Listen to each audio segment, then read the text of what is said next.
안녕하세요. 쿠팡 주가가 160% 상승 여력이 있다라고 하는 골드만삭스의 예언이 있다고 합니다.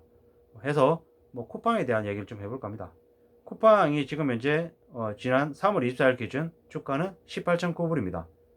작년 1월에 상장 당시의 공모가는 35달러였고요. 한때는 100달러를 뛰어넘을 거다라는 얘기들도 있었죠. 근데 쿠팡이 현재 보여주고 있는 모습이 어떤지에 대한 걸 한번 들여다볼 필요가 있다라는 거죠. 쿠팡이 정말 물류 혁신 그리고 IT를 이용한 고객들 맞춤형 그런 혁신 서비스인지 어떤지를 좀 얘기해 볼까 하죠. 쿠팡은 우리가 잘 알고 있다시피 로켓 배송이라고 해서 오늘 저녁 늦은 시각에 물건을 주문해도 다음날 아침에 물건을 받을 수 있습니다. 놀라운 일이죠.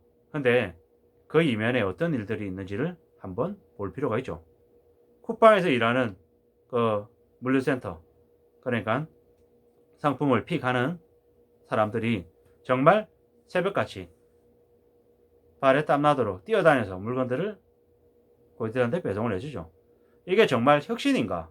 아니면 사람들을 채찍질해서 무리하게 그렇게 배송을 하는 건가? 라는 그런 좀 의구심이 들 정도인 거죠. 또한 쿠팡은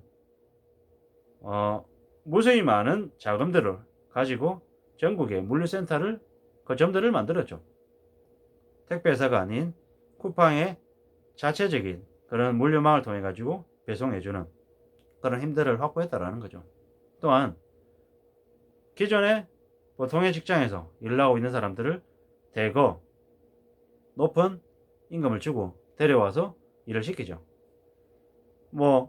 겉으로는 되게 혁신적이고 되게 창의적인 그런 생각들을 한 회사라고 얘기하지만 속내를 들여다보면 브랜드 매니저라고 하는 이들은 그 제휴사들, 공급사들에게 마진을 5%, 10%그 이상을 올리기 위해서 계속 지속적으로 협상을 하죠. 또 다른 쪽에서는 아웃콜이라 그래가지고 하루에 80콜, 100콜 유선 연락해서 입점시키는 쪽으로 계속 얘기를 하고 있죠.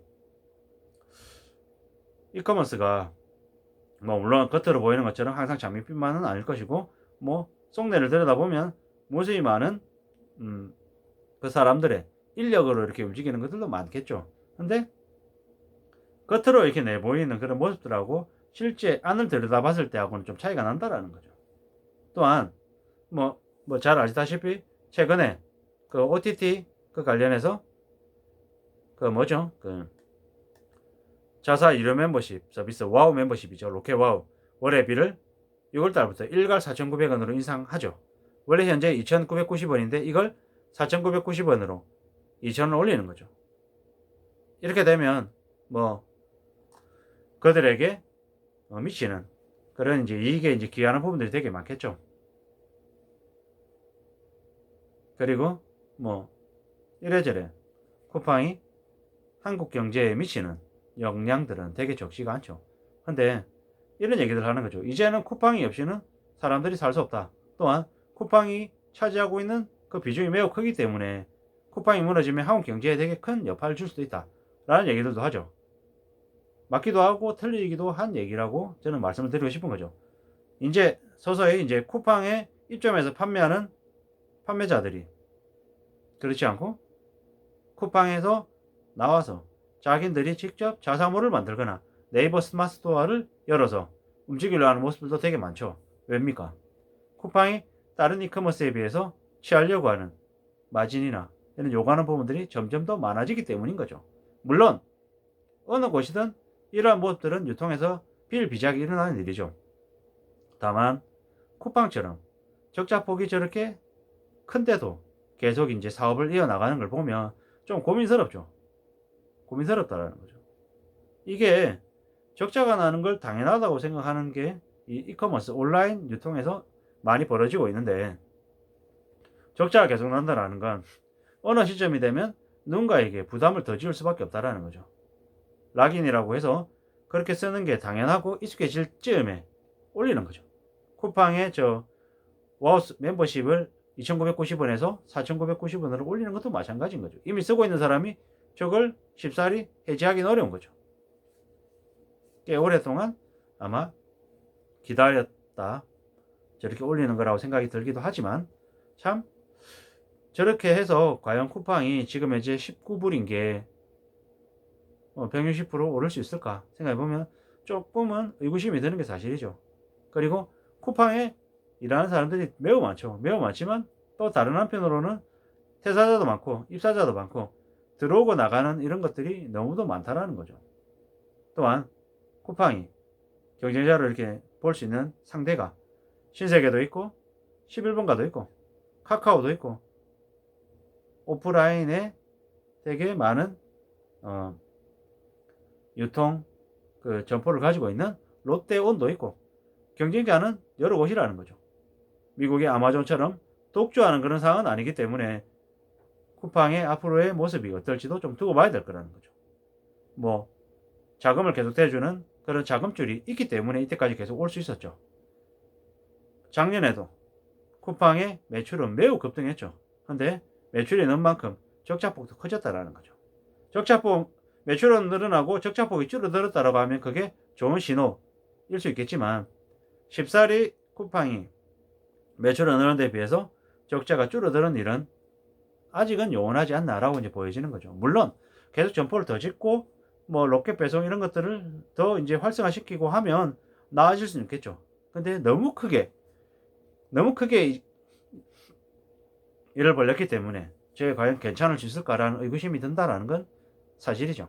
어쩌면 쿠팡의 대표 누구죠? 이범석인가요? 손범석인가요? 이름도 생각이 잘 안 나는데 그가 개인적으로 취하는 이익은 더 많을 것이고 그 회사는 뭐 법인이기 때문에 나중에 어느 시점에 뭐 되팔기를 하든 아니면 뭐 엑시트를 하든 뭐 있는 동안에